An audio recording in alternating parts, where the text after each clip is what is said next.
might be able to just call in, and there's a phone number in the login information there.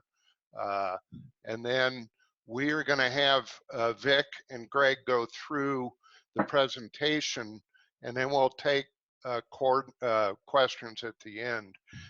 And it's best if you would use the chat function in Zoom to ask your questions. We'll try and do a little mic opening at the end too and see how that goes. So first of all, I want to introduce you to the Central Colorado UAS and to me. For those of you who don't know, I am Taylor Albrecht. I'm the current president and a founding member. We were formed in October 2017 as a nonprofit entity whose mission is to promote the safe, legal, and fun operation of unmanned aerial systems, along with public outreach and education. We want the world to understand the incredible benefits and opportunities that unmanned systems represent. We are an organization with an active and engaged membership. We hope that you consider participating with us at some time in the future.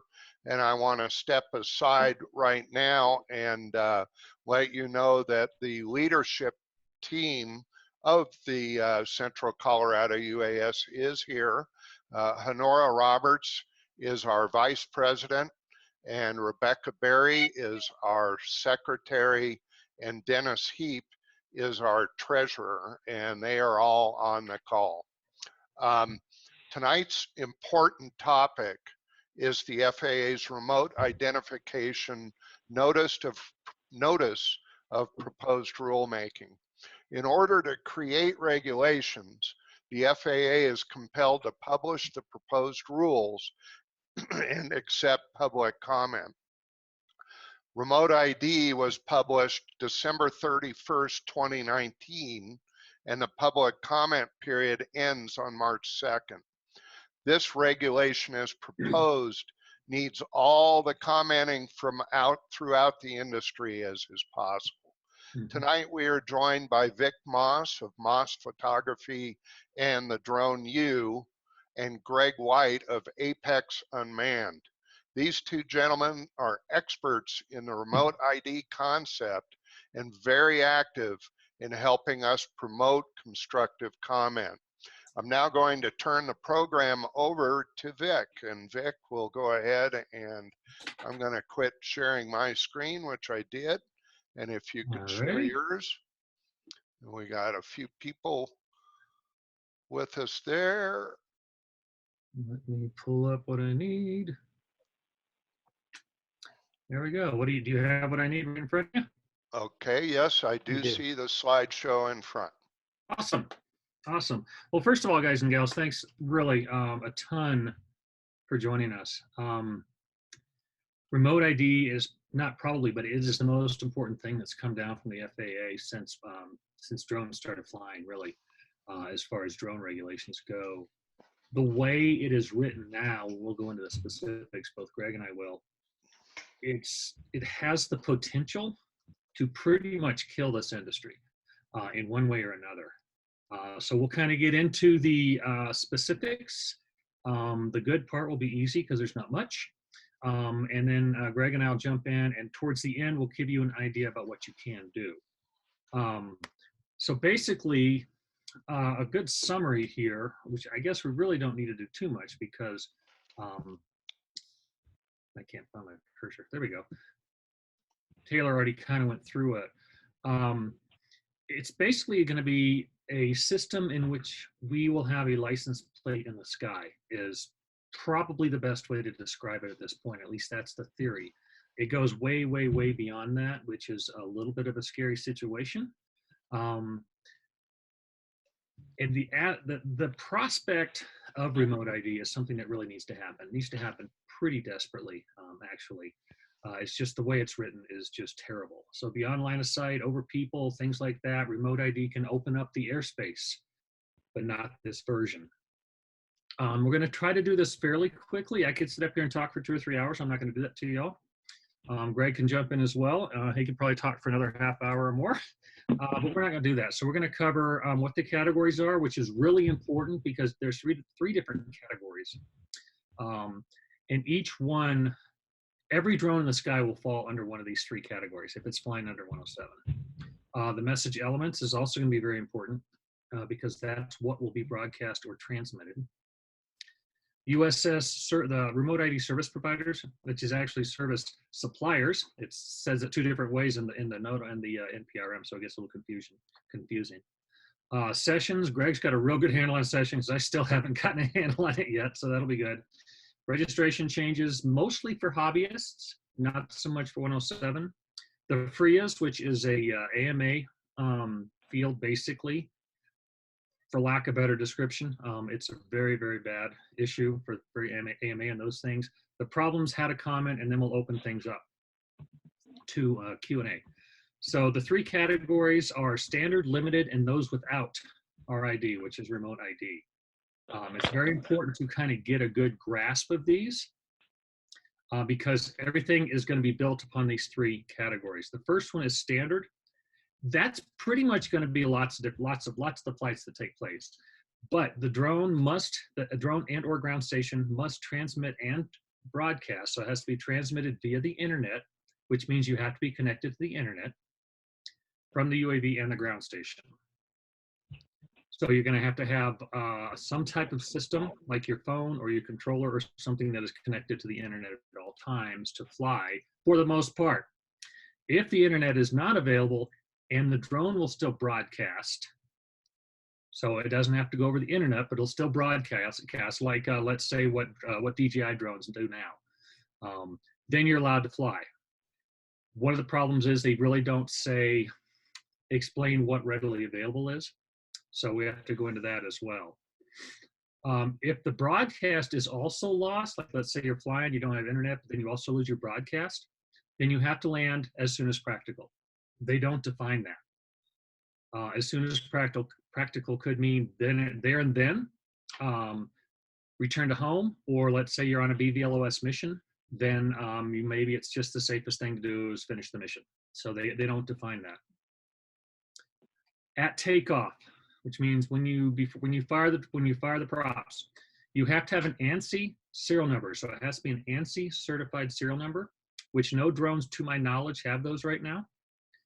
With the FAA Declaration of Compliance, you have to have functional RID equipment on your bird, and your RID equipment cannot be disabled, or it also cannot be, what's the word I'm looking for? You can't mess with it, basically, is what I'm trying to say. Greg, if you have the right word for that, that'd be great. So basically, you can't mess with it. So the vast majority of drones flights nowadays would take place under this. So most of the commercial, some of the hobby, pretty much all the commercial, some of the hobby will take place under this. Second, is the word you are looking for tamper-proof? Tamper-proof, thank you. You're welcome. It's been a long day today. I worked this morning and went and flew at a federal prison this afternoon. So the second category is limited RID. So that would be drones. They must transmit via the internet. So let's say you don't have a drone that'll have that won't broadcast. You have to have a controller that'll transmit. So it'll be connected to the internet and transmit what you're doing. You must keep your drone in line of sight, which pretty much you can anyway, unless you're BVLOS, in which case you can't fly under limited. You're also limited to 400 feet from the controls, from the ground station. So that's a huge limiting factor right there. And the same thing, if you lose transmission in this case, you also have to land as soon as practical. Again, no definition there. And the same thing, all of these categories, the first two categories, you have to have the serial number, you have to have the FAA Declaration of Compliance, and then the equipment must functional, must not be disabled, and it has to be tamper-proof. So odds are these will be a lot of the recreational flights. The people who build their own current models probably that aren't going to be broadcasting from the drone, that will still have to transmit from the ground station though, or the controller. Last category is UAS without RID. And that means there's just it won't transmit and it won't broadcast. So it just doesn't do anything but fly around, and that's about it, pretty much. You're going to be restricted to a FRIA. A FRIA is an FAA recognized identification area. Basically, it's an AMA field. I mean, that's kind of what it boils down to. Is it's an AMA field, or DUGN or whatever. When I was up there last month, I talked about your field up there, and it has to be AMA certified. So that's an issue. We'll get into some of the issues with that as well. And I would imagine most home builds will fall under this. Technically, since none of our drones would pass for the first two, if we wanted to fly our current drones, if it as written, it goes to the final rule, then we'll be stuck flying at FRIAs with our P4s and P2s and Inspires and M210s and all that fun stuff. So that's a problem right there. What is going to broadcast and transmit are called message elements. Message elements include anything flown outside of FRIA has to include the following. Again, you've got your serial number, and that's an ANSI certified serial number. You got your longitude and latitude of the control station. So similar to what Aeroscope does now. A lot of the stuff is very similar to what Aeroscope does, except for this. Your barometric pressure altitude of the control station. This is something the DHS, or Department of Homeland Security, wants desperately. The reasoning behind it is that if you're flying from top of a building or some balcony or something like that, they'll have a good idea where to look for you. There are some control stations that do have the altitude of where you're standing, but they're not barometrically not barometrically verified. So that's going to be an issue right there. Again, this is fairly standard AG to L of the and longitude and latitude of the drone. So that's going to be fine. That's not a problem at all. And this is wording from the NPRM itself. It says a time mark identifying the coordinated universal time of applicability of the position source output. Basically, that's just government speak for you have to say when and where you were at a certain time. So not only do you have to have your GPS coordinates, you have to have the time you're at that location as well. So I'm sure they could have figured out a better way to put that, but they didn't. And then this is another thing that our drones do not have. Most of them, none that I know of, but I'm sure some out there do. Emergency status, so that you have to broadcast and transmit, or transmit, depending on how you're flying, the status of your drone. Is it fine? Has it crashed? Is it on return to home? Is it a flyaway? All these things have to be transmitted or broadcast from your drone if the final rules come into effect the way they are. Again, and that's everything that flies outside of the FRIA is going to have to transmit all of those message elements. Service suppliers, sorry. I keep calling it provider, but it's also called a service supplier. It's similar to what we have right now with Lance, where you just go in, you log on, you get your Lance approval, and you fly. Except that you're going to have to transmit through the USS. If you're hooked up to the internet, if you're flying under standard and you have internet access, you have to hook up and go through the USS. USS, again, would be qualified by the FAA and under contract. So there would be only specific people that could do it, including manufacturers, including large companies. Like, let's say, Amazon will probably be their own USS. So they're going to, all their drones are going to fly via their USS. They're not going to go with Kitty Hawk or whoever else is going to do it. Skyward, I'm sure, will be one as well. And the USS is going to be required to have real-time access for the FAA. So, and other government agencies as well, obviously. But they're going to have access, backdoor access or front door access, actually, for any government agency who wants to know when you're flying and where you're flying, to be able to tell exactly when you're flying and where you're flying. So that's kind of a problem in a couple different ways. First of all, it's a privacy issue.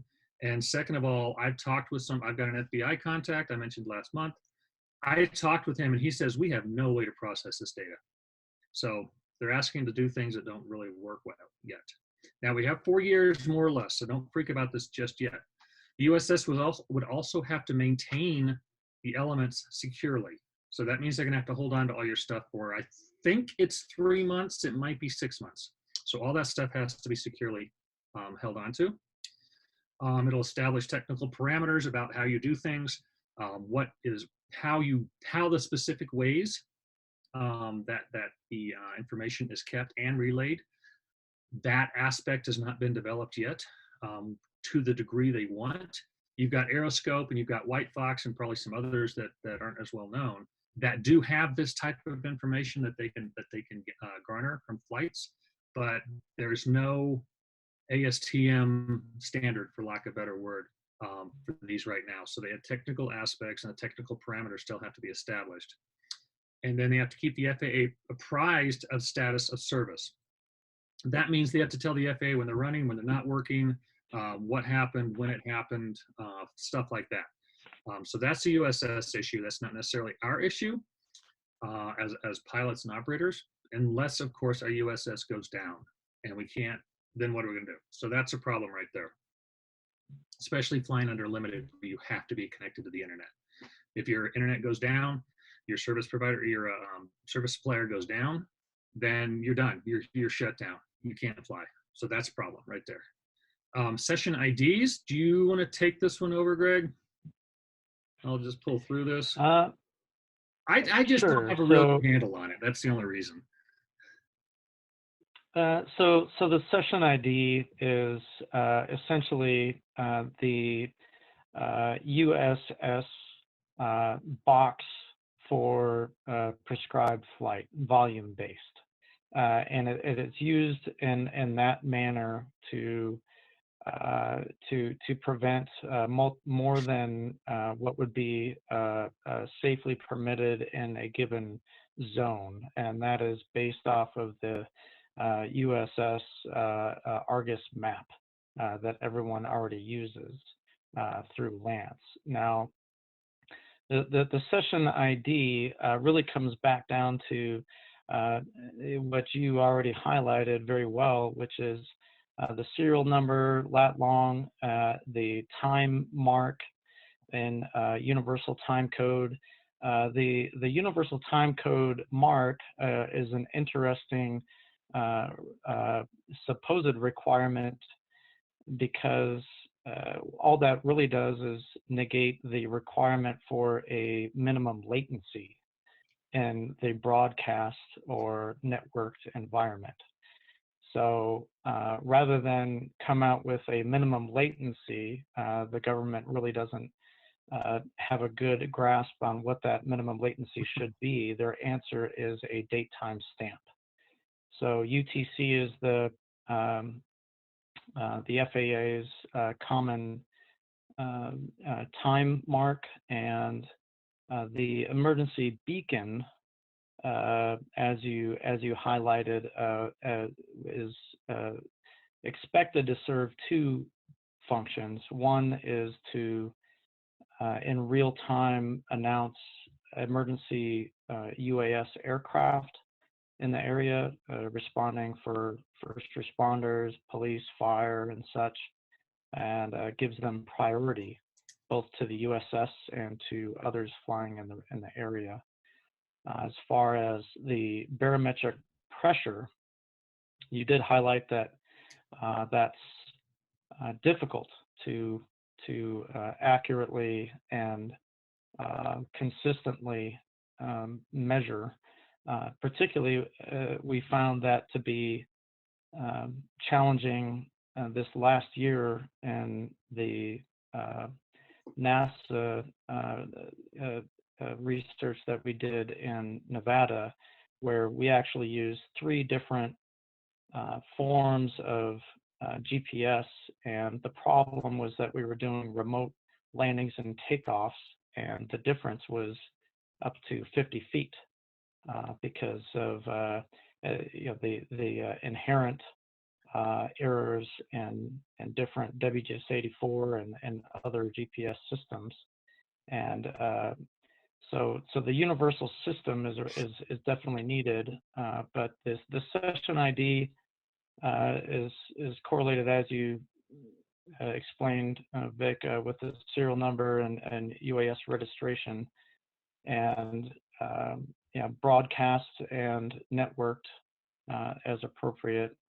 So the FRIA, the FRIA, as you mentioned, what's interesting is that the AMA is the only, as I understand it, the only federally recognized community-based organization. Not yet. So, are there more? No, they're not. That's in the process. Oh, there. There is see. no, there Okay. is no there is no CBO that has been developed, that has developed a set of safety guidelines with the FAA as required in 349. Okay. They're not there yet, but they will be one. There's no question. So the FRIAs, I think that's really important for the UAS community, both hobbyists and commercial and public users. But it's also important for the low altitude helicopter community and the general aviation community, I believe, just in that it would become a charted area that would be potentially helpful for us helicopter guys anyway. But the session ID, that's what I understand the intent to be, and the barometric pressure, that's a problem because it's not easily usable to either the enforcement agencies, nor is it easily usable for the UAS community and real-time separation or real-time tracking, in my opinion. Yeah, that's kind of what I'm getting out of the session ID is basically, if you don't want your serial number broadcast through the USS, then they will give you an alphanumeric or whatever session ID, so somebody can't track you via your serial number, but all the rest of the information as far as location, all that stuff will still be there. So they say it's an added level of security, but I'm not really seeing it as that much of a security as far as pilots go. Missions, yeah, it'll help with some mission security. First responders, SWAT. Let's say you're doing a project and you're doing it every month. Your competition can't see it's you, although they may know it's you if they're checking it out. So there are some reasons for session ID, but I don't think it's the security comfort that they think it is. All it will do is hide your serial number. Nothing else will be hidden. So that's kind of a problem for me, but we'll get into the problems here in a bit, definitely. So if you want to fly outside of FRIA, you have to have a session ID or a serial number. Those are your two options at all.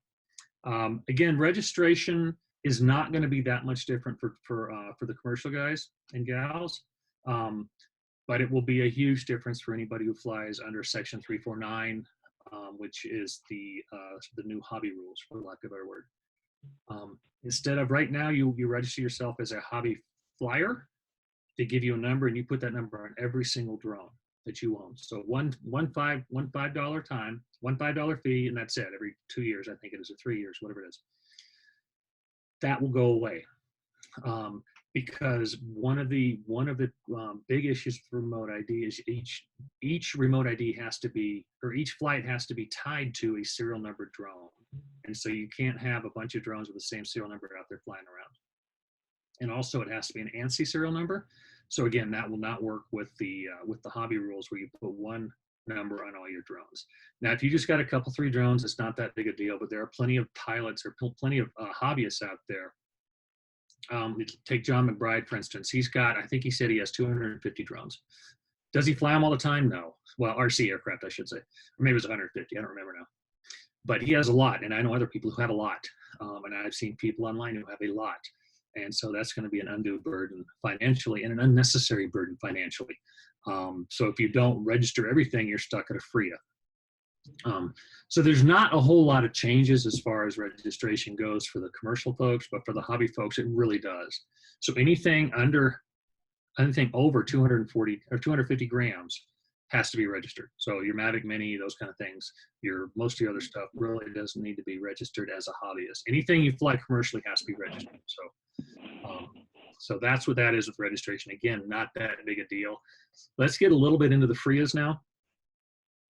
So again, as mentioned a couple times, it's the only way you can fly without your remote ID capabilities. If you don't have it, you're stuck to a FRIA. And only an FAA recognized CBO can apply for a FRIA. That's loosely worded. Basically, what a CBO is going to have to do, is with Section 349. That's like I said, the hobbyist section of the FAA Reauthorization Act. You will have to have an FAA approved set of safety guidelines. So you're going to have to be. It's going to have to be made alongside the FAA.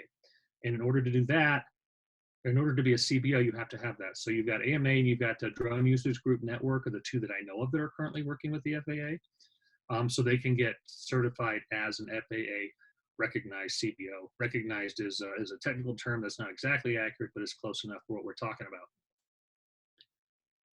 One of the major issues with the FRIA as worded is you cannot apply until the final rule comes out, which who knows what that's going to be. Maybe 8 months, probably 12 months, maybe a little longer, because as of now, I think we have over 15,000 comments, which we'll get to. You have 12 months from date of final rule publishing to apply. There are 3,500 AMA fields, I believe, right now in the United States. And they're the only ones that, well, them and DUGN are the only ones who will be able to apply as of now, but others will be, I'm sure. So the FAA is going to have 12 months to run 3,500 or so applications through their system. Once that 12 months is up, no more applications, period. So if you're going to have a new club, if you're an AMA club that doesn't have a field, or if you lose your field for some reason, there are ways to transfer location of a field, but it's difficult as written. It's a difficult process. But the main issue is after 12 months, no more. So to me, this sounds like a phased out. They just want to phase out AMA fields. So that's a big problem, obviously. They're good for 48 months. So you've got 4 years to fly there, and you better have a good secretary, because you better have your request in 120 days before your contract is up. Because if you put it in 119 days, you're done. You've got 119 days to enjoy flying, and after that, you're done. Even if you are currently a CBO field, if you go onto the ArcGIS site that Greg mentioned, you'll see all these little blue dots everywhere. Those are where we can fly right now in controlled airspace. Those do not qualify. They'll have to reapply every single field out there. There's no such thing as grandfathering. And this is another big issue with the FRIAs. I don't fly at a FRIA or an AMA field. 2 reasons. One, I'm not an AMA member anymore. And also, two of the 3 AMA fields here in Denver do not allow drones. So that's a problem. Plus, I don't have a drone to fly around in circles of the field. I mean, that's not what I do. It's boring. If I have to, I would, because I need to test stuff. But as of now, I fly in my neighborhood. I've got it set up with the principal of my local elementary school. If the kids aren't there, I can fly at their fields. I live near the Rocky Mountains. I can go out and fly in the Rocky Mountains anywhere I want, and do. Some of you may have seen my video at Red Rocks I shot last weekend. I couldn't do that kind of stuff as a hobbyist anymore if this comes through. So that's a problem. Another issue I don't have here with the FRIAs is you have to fly within the boundaries of that FRIA. That means if you've got a small field, that's too bad. If you're flying a turboprop, or if you're flying a jet model, you're not going to be able to fly that within the boundaries of a FRIA. So that's a problem. That's a problem as well. So again, session ID is the only option to fly without our ID unless you're in a FRIA. Okay, now let's go with some major issues. Here's my pet peeve, and it's a huge issue with me. We've all heard stories about people being beat up. Patrick McKay outside of Marble was beat up by some ranch hands who didn't like him flying around. I know plenty of people have been shot at. I know a number of people have been shot down. I've been blessed in that I've never had a problem with anybody, but I'm in the minority, I believe. So one of the issues with this is that your pilot location, the ground station location, is going to be available, and it's going to be available to the general public. Excuse me. So anybody who has a mobile app or internet access is going to be able to find where you are. So basically, if somebody doesn't like drones flying over, everybody has that cranky neighbor, maybe a little imbalanced. If they don't like drones flying around and they see a drone up and they're savvy enough, they can go on the internet and they don't have to follow the drone home. They can figure out where you're at and just go tell you what they think about drones or worse. Another issue with safety is it's not going to take that long for the criminal element to figure out if they see a drone in the air, especially a nice big one, that there's some serious money somewhere. And all you have to do is find out where that pilot is, go hang out around the corner or something, wait for them to land and go steal their stuff. So safety is an issue. Not only physical safety, but equipment safety. We could get robbed or beat up or worse very easily. Cost. There's some dispute about what the cost is going to be. The FAA says $2.50 a month, I believe. That's based on the current cost of a system to fly in controlled airspace. So if you're going to file a Lance, some of those data plans cost that. But that's an existing system, and this one hasn't been built yet. So there's that. Equipage. What's it going to cost to get our drones compliant? What's it going to cost to get our controllers compliant? The answer to that is none of them are, because they're not talking about allowing retrofitting. They're also they're talking about not allowing grandfathering. One of the issues is the ANSI serial number has to be applied by the manufacturer. So that means if we want to continue flying our drones that we currently have, or the ones that we've had and made, we have to send them back to the manufacturer to get a new serial number put on them. DJI is not going to do that. Unique's not going to do that. Autel's not going to do that. No one's going to do that. So what's the cost going to be? Technology, how many cellular carriers are we going to have to be responsible for? What I like to use as an example there is I have AT&T and my VO has Verizon. We've been in areas where I have good cell service and he doesn't, or he has good cell service and I don't. So if I have marginal cell service, technically I have internet issue. I have access to the internet, but it's not going to work very well. It's going to drop, and I'm going to have issues with that. So does that mean I then have to carry enough cellular devices where I've always got good service, or am I going to have to pay my VO for his cell phone service? I mean, why? What is that? I mean, that makes no sense whatsoever. So how much stuff are we going to have to carry? And what about if the USS goes down? Are we going to have more than one subscription to USS? So those are some things. There are some examples they use in the NPRM. They're okay, but it's frustrating to read them. And what we talked about earlier is the barometrically verified control station altitude. It's not going to work as it is. Manned aviation used barometrically, and Greg can talk a little bit, definitely more to that. I'm not a manned aviator, don't want to be. You have to set your barometer every time you take off, correct, Greg? That's correct, and your barometer setting is only as good as the local measurement taken. So you're really looking at your nearest airport, or you're looking at some data that could be an hour old or more. It's not going to provide very accurate altitude. No. And barometric pressure here in Colorado rises and tanks quickly, as we've all noticed, hence the winds. We have some legality issues. This is debatable, sort of. There is, if we are giving our current location to anybody who wants it via a government required service, then there are some questionable issues on whether or not that's actually wiretapping, illegal wiretapping. If you want to wiretap a U.S. citizen, you have to have a warrant. Now, the counter argument to that is, since we're flying, we're opting in to the system, so we're allowing that. But then you've got stuff like the Supreme Court ruling with the Affordable Care Act, where they said, no, you can't require somebody to buy something in order to do something. So then they made it a tax and blah, blah, blah, whatever. So there are some issues with 15 USC 1801, where we are technically being wiretapped, but are we semi-technically opting in to something that we have to do anyway? So there's some questions there that have to be brought up, and there's no answer in the NPRM. I've yet to get an answer from anybody either. We already mentioned this. It closes all your parks and fields outside unless you're going to fly standard or limited.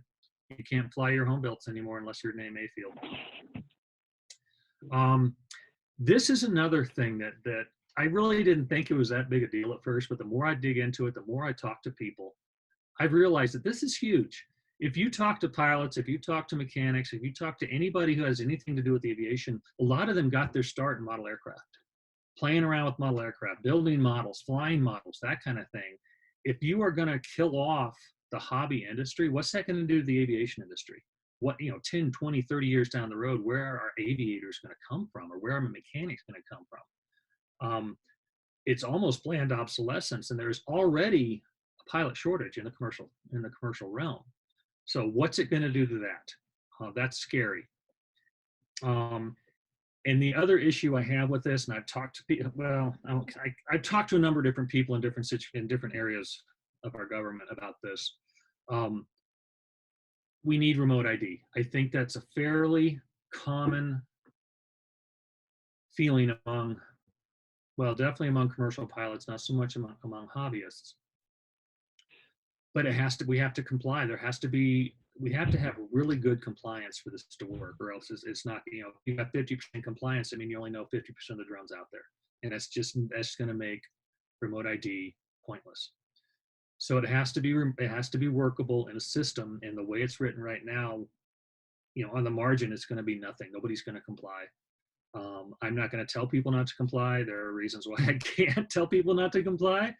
But there's going to be some serious people doing some serious considering on whether or not they really want to comply with this or not. I guarantee the FAA doesn't have the resources to go after everybody who does, and they're not going to be able to enforce this. And they know that, and they know that compliance is going to be really important. And one thing I can share that I wasn't able to share last time I talked was the FAA and the DHS got together. The FAA had this ready to go 12, 14 months ago. That's fairly common knowledge. Remote ID was there, ready to go. Let's get it out there. And the security agencies, national security agencies, got together and said, no, we can't do this. We have to stop it. And so that's why there was delay after delay after delay. And at one point, the FAA told the DHS, if we do this like here, nobody's going to do it, and you're going to kill the industry. So the FAA has already gone to bat for us at one point or another. And what we need to do with our comments is, it's going to be basically the FAA going back to the DHS and saying, look, we told you so. So we have to do it in a nice way. So that I can share still, or share now, I should say. And this also is a major issue. If you read the NPRM, the FAA says 93% of the commercial fleet can be updated to comply. However, they go back again later and say that they're not going to allow updating and grandfathering, because if you're allowed to update it, it is now tamperable. So you could then unupdate it, whatever. You can remove those updates. So as you read the NPRM, you may find some areas that disagree with other parts. So that's problematic. And that goes back to it being ready to roll out and DHS going in and chopping it up and rereading it and rewriting it. So you can tell it was not written by one person in one fell swoop. There were a lot of cooks in the kitchen, and they've screwed it up. So the other thing is they're only going to be about 20% of recreational flight. Again, but that's zero. Both of those numbers are, for all intents and purposes, are zero. So that's an issue. Okay, had a comment. I'm going to give AMA some props here. I had a major issue with the Aeronautical Modelers Association, Academy of Model Aeronautics. Sorry, I can never remember how to call themselves. And I wrote them an open-ended letter, published it, because what they were doing was they just sent everybody out this thing that said copy and paste. And if you go to the comment section, the people are still doing it. And you can tell within the first 5 or 6 words whether or not they're AMA members because they copied and pasted. The problem with the NPRM process, whether it's FAA, DOT, anybody, any government agency that puts out new rules has to put out an NPRM unless it's an emergency rule. They then go and count, or they go and read every single comment out there. So again, we've got over 15,000 comments so far on this new NPRM. And for comparison, we had 794 on the last NPRM back in February. So that's a big difference.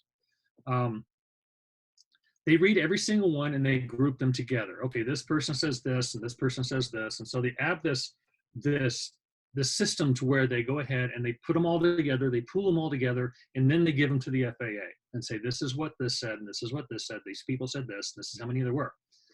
When you have a campaign that is a copy and paste campaign, they basically put all of those together, but that counts as one comment.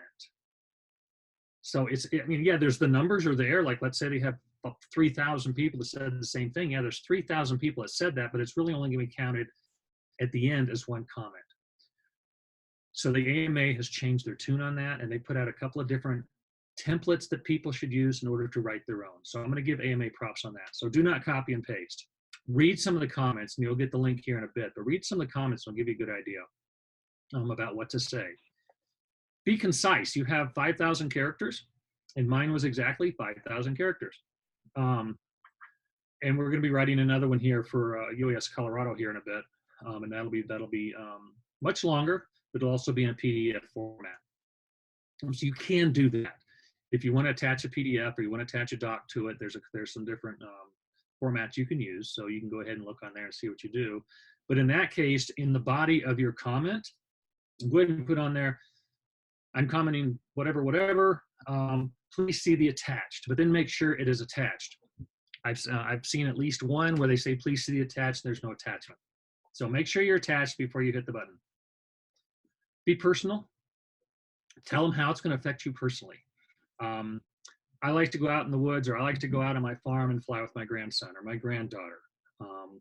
I have a wing, and I like to go fly remotely in the valleys of Colorado. I'm not going to be able to do this now because there's no way to do this. So make it personal.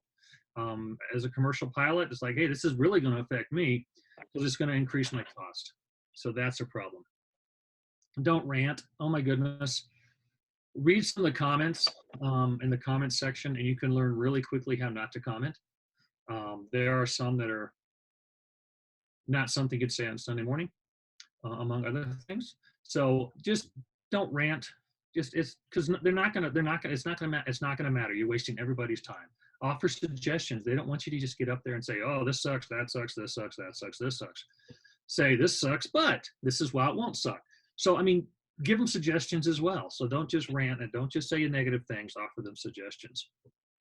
And if you support remote ID, which hopefully you do, responsible pilots should, then tell them you support it. Say, hey, I love remote ID. It's going to open up the skies for us. This is what it's going to do for us. It's going to make things safer. It's going to let law enforcement know where we're at, things like that. But then tell them, obviously, that it kind of, the way it's written is not going to work. Use facts to back up your comments. Refer to comments. If you're referring to a certain part of the NPRM, use the page number in the document. So just say, this on page number such and such, second paragraph, third column, whatever.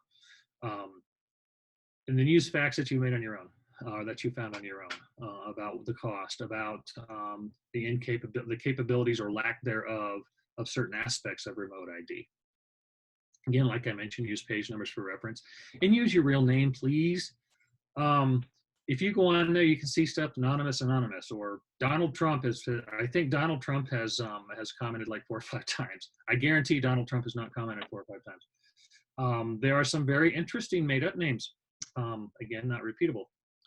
But use your real name, because you're not going to make a list somewhere. They're not going to hold it against you. They're not going to say, oh, Vic Moss said this, so every time he needs something tough, we're not going to give it to him. It's not going to work that way, I promise you. be professional. Again, read some of the comments. Professional is non-existent in some of these people. They're just ranting and mad and not professional is a nice way to put it. And another good way to do this is open up a Word program in your computer and write it out. And write out your comment. Read it, edit it, reread it again. Count the, if you got something like word or page or something like that, it gives you a character count. One thing I will tell you with page is that the spaces don't count in page, and they do on the NPRM. So if you have 5,012 and 12 of those are page or spaces, guess what? You need to get rid of some spaces. And don't panic yet. Today is the 18th. We have until March 2nd. There will be no extension. I can promise you that. The number of people filed for an extension, and it was denied because the FAA wants this out. The security agencies want this out. Congress wants this out. So they will not delay it. They gave us 62 days, or they gave us 60 days, I guess, technically, because of February, to comment, and they feel that's enough. So don't panic yet. Excuse me. And do not wait till March 2nd, please. I would try to get this in by 28th. Because who knows what's going to happen on the 1st and the 2nd. People are just going to go nuts, I think. Hopefully not. You can still add your comment afterwards. I think usually a couple weeks, sometimes up to 3 weeks afterwards. And but I wouldn't count on that because it kind of has to be a pretty good reason why. After that, we're also going to be doing things like reaching out to our Congress critters and giving them some information about it, trying to get in front of them. I know UAS Colorado is trying to get in front of our congressman. What's his name? Gardner. So we're going to try and get in front of him. He's actually on the Aviation Rules and Safety Committee, so he's going to be a really good guy to get in front of. If you read the NPRM, which, it's 318 pages or 98 pages, depending on which version you get, it's really, really dry reading, but they do ask some very specific questions in there. So I would do that. I had I don't have it with me now, but I had a link for somebody who actually posted some of those questions, but I didn't add it to this particular one because I found it afterwards. So now that I've talked your ear off and probably confused most of you, what are some of the questions that I'm sure there are? Yeah. Hey, I want to engage Greg a little bit here real quick, and then I want to let folks know there's some of you that have only come in and I'm seeing just a phone or a microphone and not computer, and so you haven't seen my chats going out. I'll open the mic up for each one of you as we go along, and you can ask a question if you have some there. But real quick, I want to go back to Greg and see. Greg, do you have any other things to add? Well, just essentially what Vic was talking about with the way to comment, that I fully agree with that logic, and it is extremely important to be personal and to really point out the issues. But if you could write the proposed rule, what would it be? What would you change, and what would it look like? And as a couple of joking comments that I heard in Washington, D.C. and from the folks at NASA, it's very difficult to put the toothpaste back in the tube once it's been squeezed out. And that's kind of where we're heading right now. I have some answers. I'll keep it pretty brief here. And of course, another comment I just really enjoyed hearing from Lockheed Martin recently was, you can't, you got 12 or 9 mothers, rather, you're not going to make a baby in a month. This takes this takes calculated, careful consideration from a variety of industries and agencies, and we're kind of, there's too many hands in the cookie jar right now. So delivering those comments and suggestions to the FAA through this process in a way that Vic described is very important. One, I see two really key elements that I believe that we can focus on that would help the FAA and help the industry. One is to really highlight a phased sequential implementation plan. And that would start with an opt-in utilizing some of the existing programs and having a 1-year plan that's opt-in. And one of the keys with an opt-in plan is that it sorts out the problems. If barometric pressure actually gets passed, hopefully we can react with an opt-in plan. And with that opt-in logic, we should expect as an industry to have BV loss increased, clear-cut waiver processes. There should be standardized access with controlled airspace, and the enforcement piece would be the last piece. And Vic talked about the compliance. I certainly see that, and I also see an issue with the enforcement. I don't see how remote ID can quite yet help the local police respond to complaints, valid complaints of drones over the 50-yard line at a Broncos game, or over an airfield at Denver International Airport. Right now, there's very limited responses, and the FAA is the only authorized responder at this point. So I think a shared enforcement model would be also useful to comment on this remote ID. So just in closing, I think a phased sequential implementation with an opt-in and tying that to increased access to the commercial industry, and then laying out the enforcement piece, particularly giving that authority to local first responders. Those are the things that I would just end on for me, and echo Vic's comments. Great. Thank you, Greg. A couple of things for both of you. We have some representatives of public safety, fire, police, and government. And I'm kind of wondering if you have some scenarios that you've developed for for folks like that in how this is going to kind of negatively impact those folks. I haven't spent a whole lot of time on that vertical. It's just not what I do much of. There are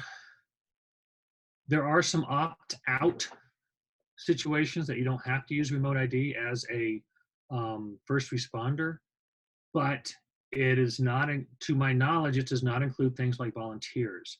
We're talking government fleet type stuff that can be opted out and or use the session ID. It's not clear cut how it's going to affect. I think personally, remote ID will help first responders if they have to come to a, if they have to find a pilot somewhere. Yeah, that's going to help them. But if they're the pilot, it is going to create some issues with compliance again. How is that going to work? It's not spelled out, other than the fact that, hey, you guys can exempt yourselves or can be exempt, but there's no process yet. So is that a blanket exemption? Is it a per flight exemption? Things like that. I haven't spent a whole lot of time on that. I think Greg probably has a little bit more in that realm of the remote ID. I'm not sure. And Greg, maybe you can address that.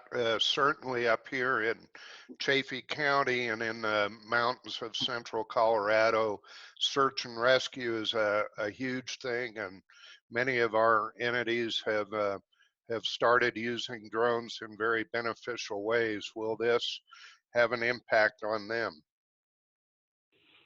The way it's written, they're not allowing search and rescue folks to perform their job with UAS. When it comes to the National Guard, wildfire fighting, we regularly operate helos with national wildfires, and we want to coexist with UAS. We also, of course, do quite a few search and rescues, bad weather, high altitude, and drones would be far more useful in conjunction with or instead of helicopters. So to answer your question, the way it's written, it absolutely affects all of those operations. And there are answers. There are some of our suggestions at the National Guard at Buckley Air Force Base, as well as my team at Apex Unmanned. One of the options is, to use the limited remote ID with the broadcast function. In itself, it offers some visibility for those operating in an area. There's trunking options. That's a term that can be used where a direct broadcast signal can be sent via Wi-Fi or Bluetooth to a computer device that has a satellite network, for example. There are ways to utilize a remote ID answer for remote areas such as Chaffee County and no cell signal. It's just a question of how. And I do believe that the search and rescue community, particularly in Colorado, needs to have the flexibility to operate in broadcast mode only, and then have greater capability potentially with trunking options.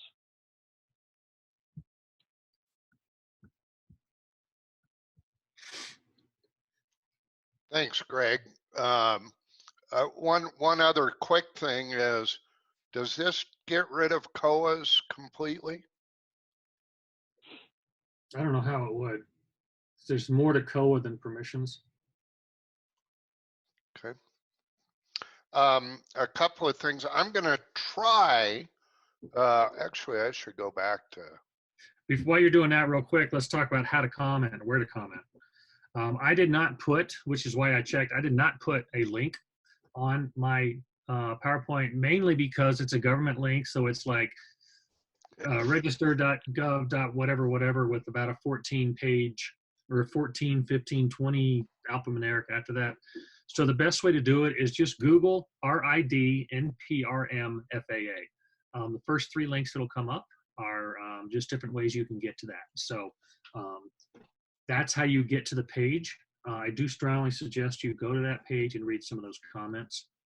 Just do it. Nothing else for the humor part.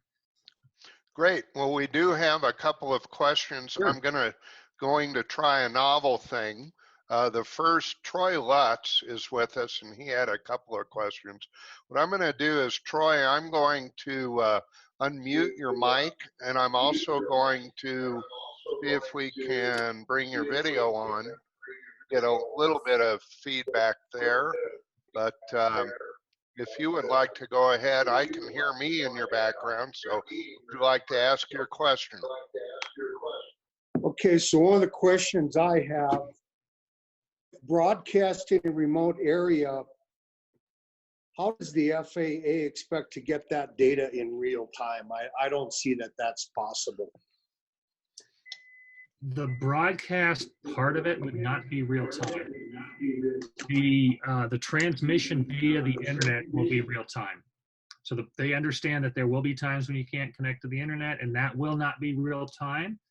But if you need to, if a law enforcement, first responder, whatever needs to show up for a call, then they will have the equipment to then capture the broadcast, would probably be a good way to put that, similar to what Aeroscope and White Fox do now. Into that, do you foresee that it may be some type of requirement where if we're broadcasting in a remote area that we would be forced to upload our logs perhaps to a USS provider, after we got back from flying or whatever, so they would have a record of? That is one of the things they are talking about. Greg, have you heard anything different? No, that's what I understand as well. The direct broadcast is unofficially understood to be a Wi-Fi or Bluetooth signal with a maximum range of, say, 1,000 meters, maybe less. So it's a passive signal that says I'm here, and anyone within range can see that what is flying in that range. But like you say, it's the White Fox and Aeroscope. It's the same basic type of system. It just will not connect directly to the internet. It has to be a separate system. Makes sense. And I had one more question for you, Vic. You had mentioned that you thought the goal was to phase out AMA fields, even though that doesn't affect me. What would be the purpose of that? I don't understand why they would want to phase those fields out. I can give you the unofficial surmise. It's an unofficial. I'll just tell you. Basically, what people feel is that the DHS does not like people flying in the air. They don't know who they are. So that is AMA fields. The way they've written the rules, if it makes it into final rule, it's virtually impossible for a club to stay in compliance for anything over about 10 or 12 years. It's very, very difficult, and there's no real good reason why they would phase them out, but that's exactly what it looks like they're trying to do. There's no workaround except for that. So it's no one's really quite been able to explain well why they set it up that way, except that they want to phase them out. There's no other logical reason. All right. Well, I appreciate you guys answering those questions. Thanks. Thanks a lot. Next, we're going to bring up Terry Hawk, who had a question, actually a statement that he saw in there. And so let me unmute you, Terry, and we got your video as well. Thank you.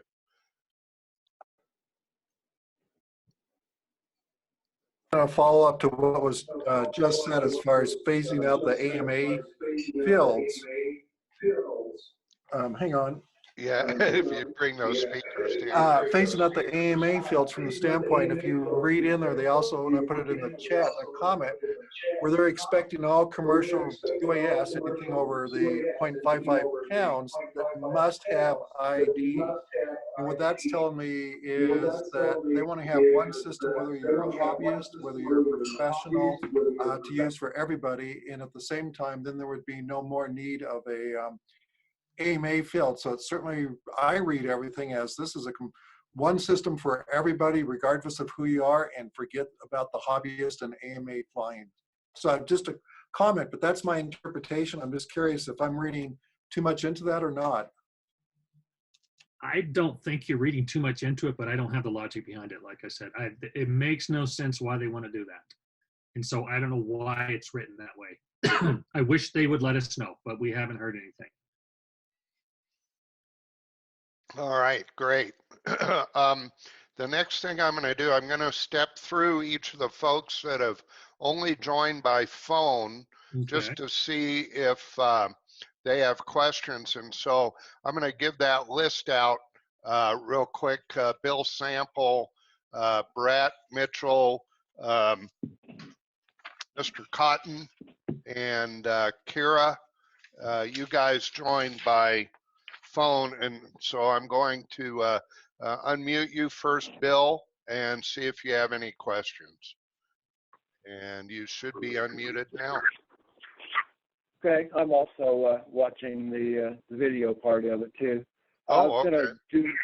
I wanted to do a quick clarification on pressure altitude. I designed electronics for aircraft for 38 years, and pressure altitude is just raw pressure. It's not compensated for the barometric pressure, and it's not compensated for temperature.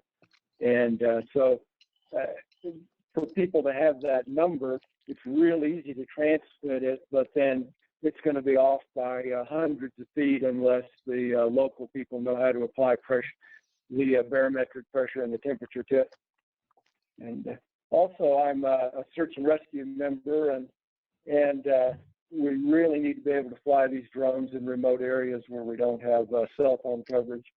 That's where the people are lost. If we had cell phone coverage, we'd be talking to them on the phone, be able to find them that way. Right. So that's all for me. Well, you could fly under the standard remote ID rules without cell phone. You could still do the broadcast from the UAV or the ground station, but you can't. You won't be able to connect to the internet. So that's still an option. But if you drop your broadcasting, you gotta land. So it's an option, but it's not a perfect option. Okay. Great. Mr. Cotton, I'm going to unmute you. Any questions?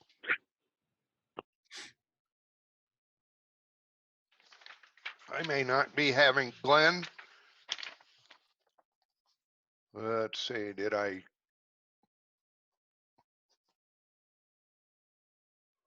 Have you unmuted, but any questions, Glenn? Okay, we'll go ahead and move on. Let's see. Last one is Kira Jones, who is a firefighter.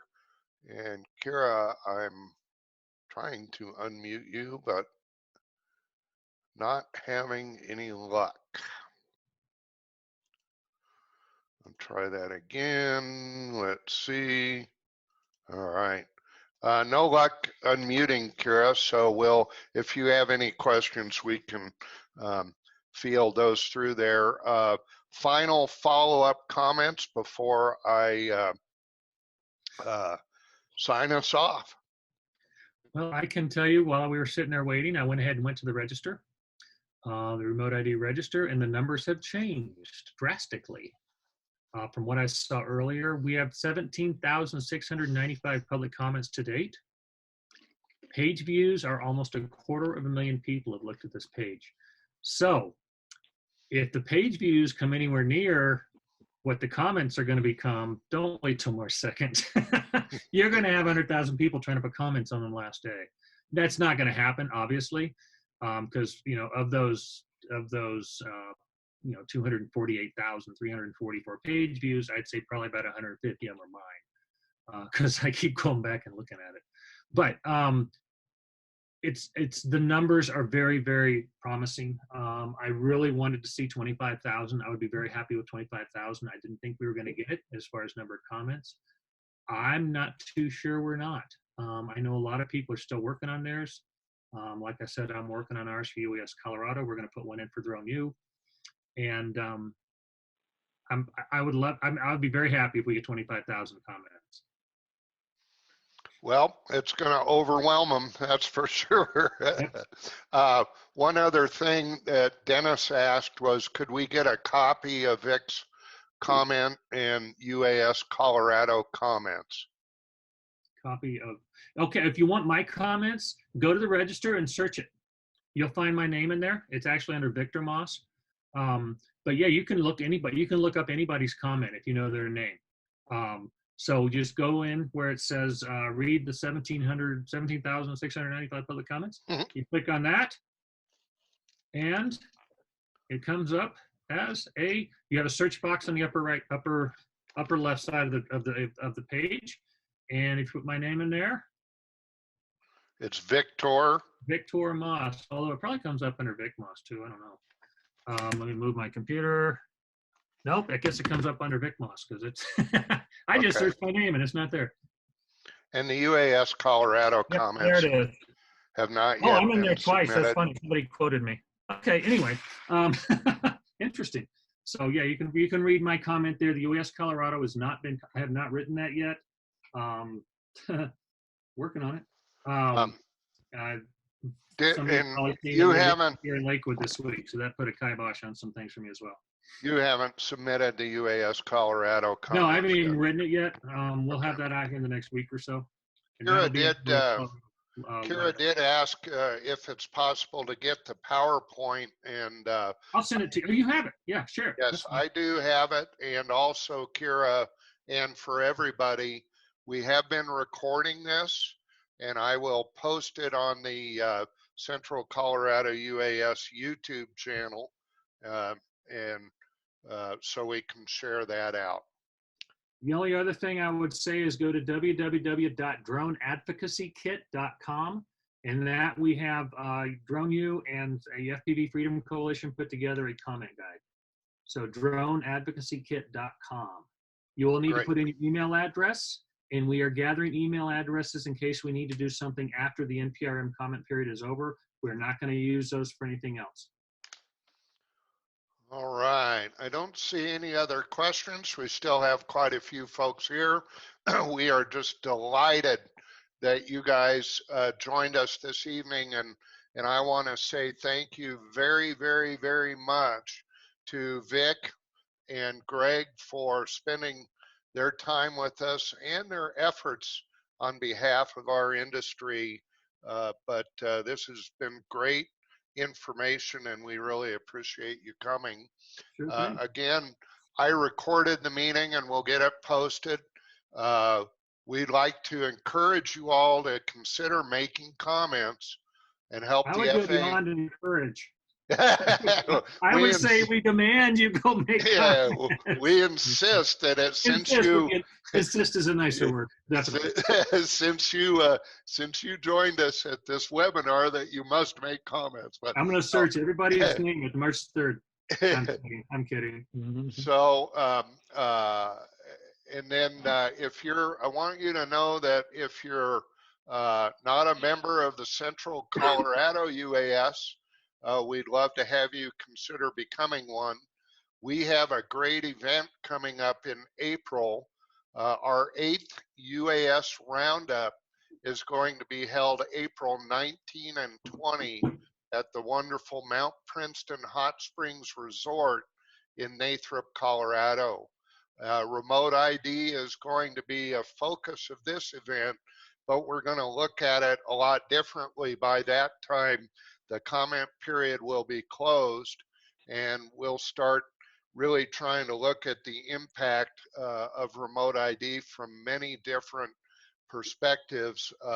Both Vic and Greg will be there, and we will have panel discussions and a couple of presentations, one on counter drone. We're also going to have a panel discussion for airports.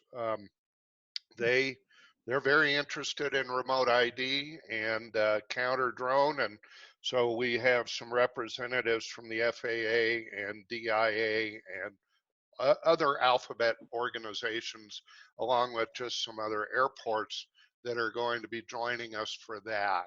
So it should be cool. Well, we also plan to have some demonstrations, and also we are really, really hoping to have a super special event take place on the 19th. So you might want to keep posted. You can visit uasroundup.com for more information, registration, and lodging information. And that's it for now. Thank you all for attending.